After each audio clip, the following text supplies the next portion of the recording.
Pukekohe Car Club's Paul Crispe Memorial Grasskhana series. Last season I managed to snag 3rd in Class C after contesting just 2 of the 4 rounds, and I had such a blast that I resolved to come back in 2020 and give it a proper go. Then I had to skip round 1 because I was moving house. Anyway,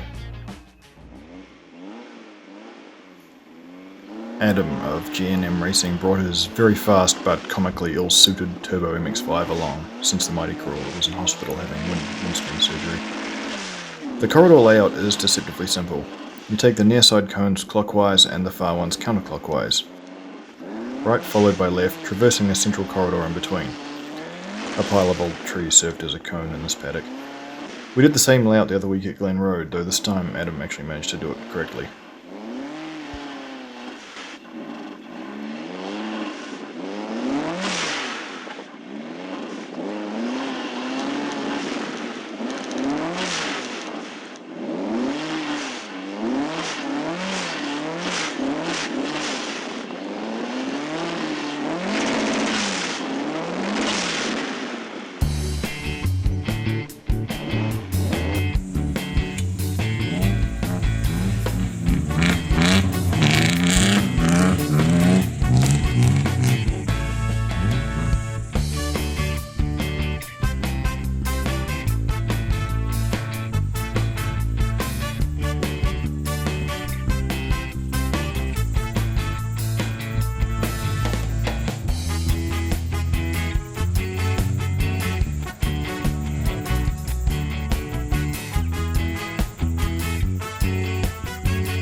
It's pretty clear how much more manageable the March is than a Time Attack MX-5 on this surface. I don't know that it's very clear on video, but the paddock slopes away to the south and the front wheel drive does scrabble a bit getting up the incline after sliding around those right hand cones.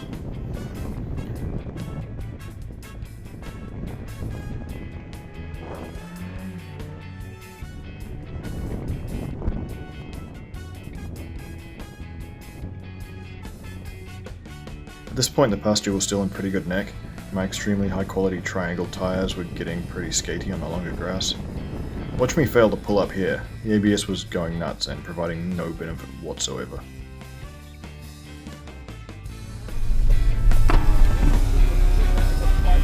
Might have just misjudged the finish here, but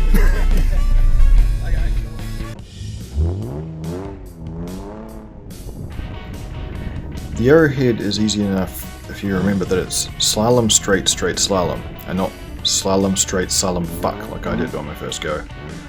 Rachel and Cal of FN Racing brought along their BMW E36 drift machine, and ended up coming 3rd and 1st in class respectively.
think you messed it up a little bit. Nailed it, bro.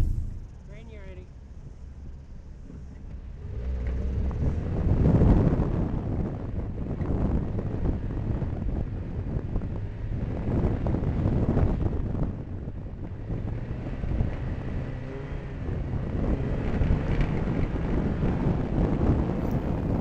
Once I remembered which way to go, this one wasn't too much drama. I do take too wide an entry to the end cone on my second time down that far end, but overall it's pretty clean.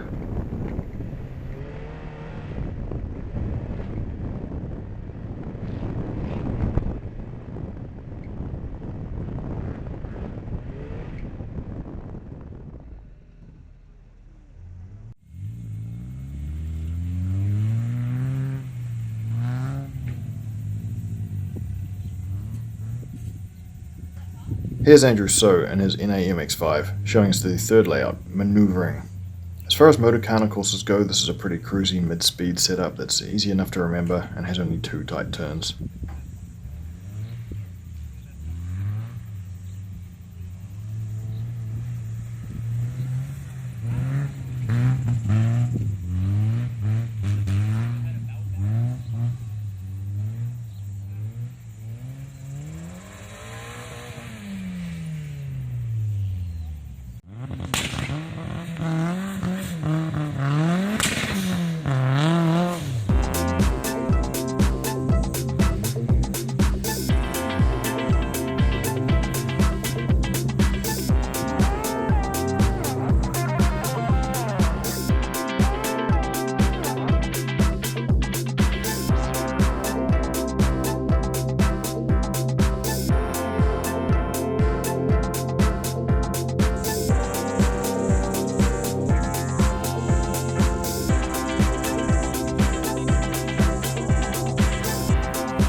The Death March scooted around this one tidily. Choice of line is pretty important. It's tempting to take a wide line around the outside to reduce the turning angle at the back corners, but it's a lot of extra paddock to cover doing it that way. In the end I kind of split the difference, proving that compromise sometimes works at least a bit.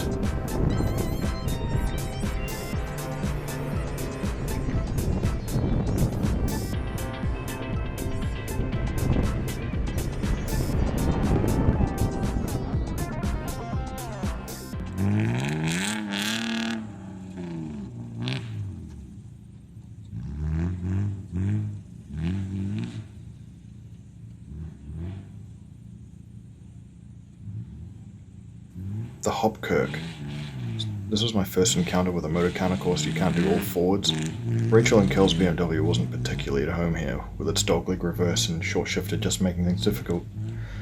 The lock diff allowed them to swing it around the box and slalom really neatly though.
This is the first time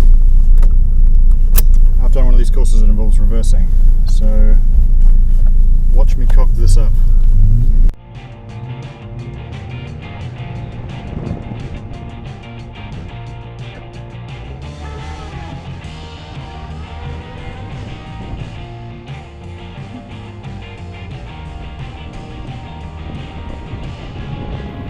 Surprisingly enough, I didn't cock it up too badly.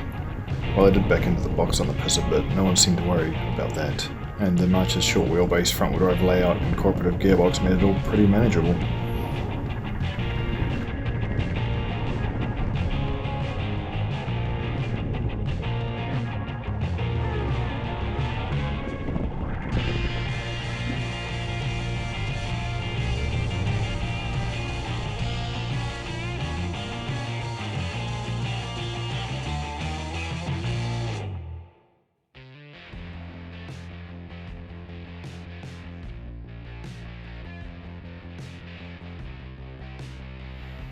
Plum crazy. That's plum with a B. Another one that's easier than it looks at first glance. I pictured it as driving around a couple of rugby balls, which I admit is some fucking nonsense, but it worked for me. This is Craig Townsend, who recorded top 2 times on every layout except this one.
Very slippery.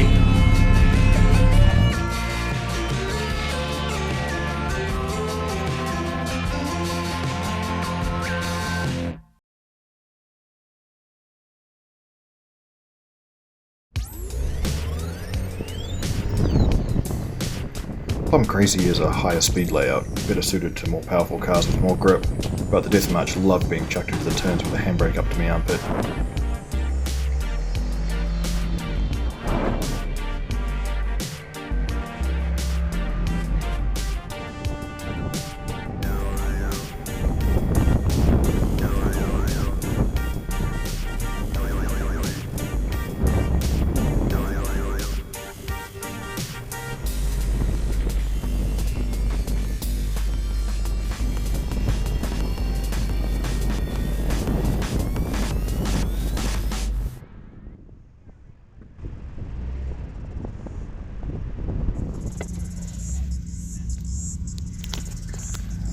The absolute state of it. Number 6, the Hopscotch. This bastard caught out pretty much everyone at some point. This paddock's really narrow, and it was a pig to get the first figure 8 done in the space available. And the sequence was a struggle to remember for a lot of punters too, myself included, at first. The BMW was able to wriggle its way around, with Cal recording a second fastest time for this layout, only 3/100ths of a second slower than Townsend's Mini.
Here the car bogs and I release the handbrake too early, meaning I can't get around to complete the first figure eight.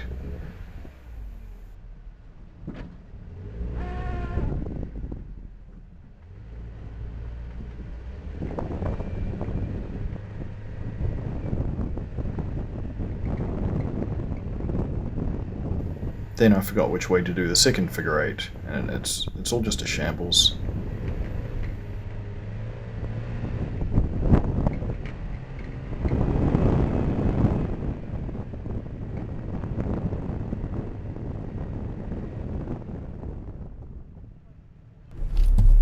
Did I get that slalom wrong the first time?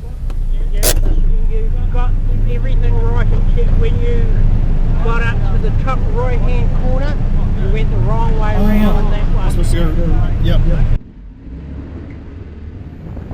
My second attempt, and I do basically the same thing, only worse. I couldn't get it to slide enough, and it just dragged the back of the car into the cone. At that point, there wasn't much point in carrying on.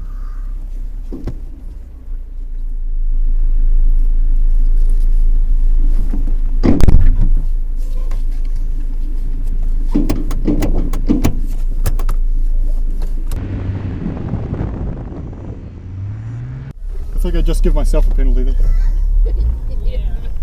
You didn't have to copy the guy before you, you know. He's a bad influence.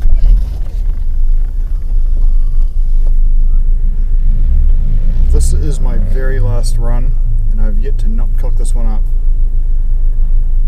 So, it's that left-hand hairpin just fucks me up.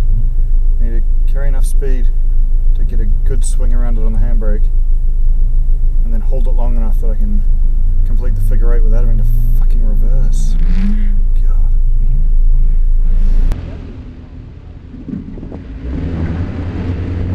Commitment was really the watchword on this one. Gotta give it heaps up through the slalom. Handbrake more if that doesn't work, and then just drag it around that second cone by the scruff of its neck. This obviously still wasn't great, but I got it done.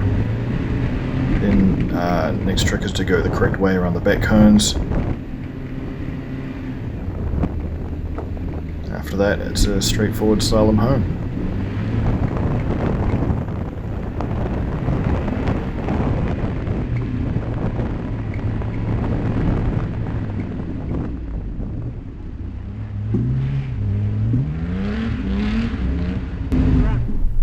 It's about time.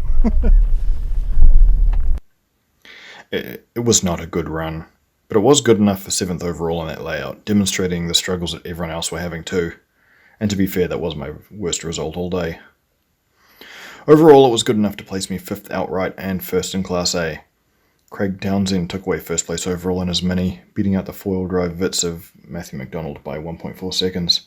Those two were very much in a class of their own, with Ross McCorkadale rounding out the overall podium 10 seconds down the road in his Honda Fit. And yes, that certificate is now on the fridge. Next event is Motorsport Bay of Plenty's Motorkhana and Autocross at TECT All-Terrain Park, which is a wonderland of the sort I was not aware existed. Thanks for watching.